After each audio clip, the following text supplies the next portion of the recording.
frères et sœurs en Christ, loué soit Jésus-Christ. En ce mercredi de la deuxième semaine du temps ordinaire de cette année liturgique, les textes de ce jour nous placent face à une histoire qui traverse les siècles, une histoire qui nous captive toujours. La bataille de David et de Goliath. David, c'est un jeune berger sans armure.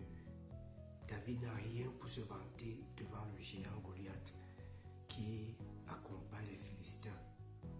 Si ce n'est qu'une confiance entière à Dieu. Et d'ailleurs, il montre cette confiance-là lorsque Saül va lui poser la question de savoir mais comment est-ce que tu vas le combattre? Tu es jeune.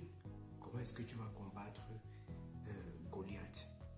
Alors, il va prendre Saint-Pierre et il va prendre sa fronde, qu'on appelle littéralement chez nous le Ndomondomo. Il va prendre ce Ndomondomo qu'il va aller pour combattre Goliath.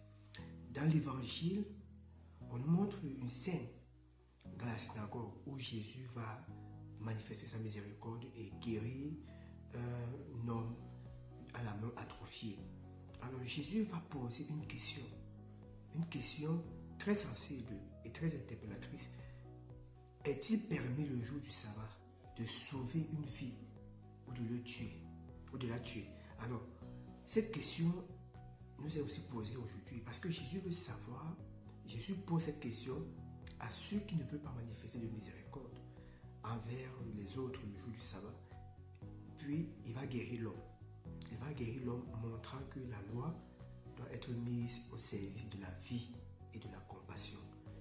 C'est la loi qui est faite pour l'homme et non l'homme pour la loi. Aujourd'hui encore, Dieu nous invite à dépasser nos géants, nos peurs, nos doutes, nos obstacles, avec la confiance de David et à choisir la miséricorde comme un chemin de vie, surtout lorsque les structures ou les habitudes nous enferment.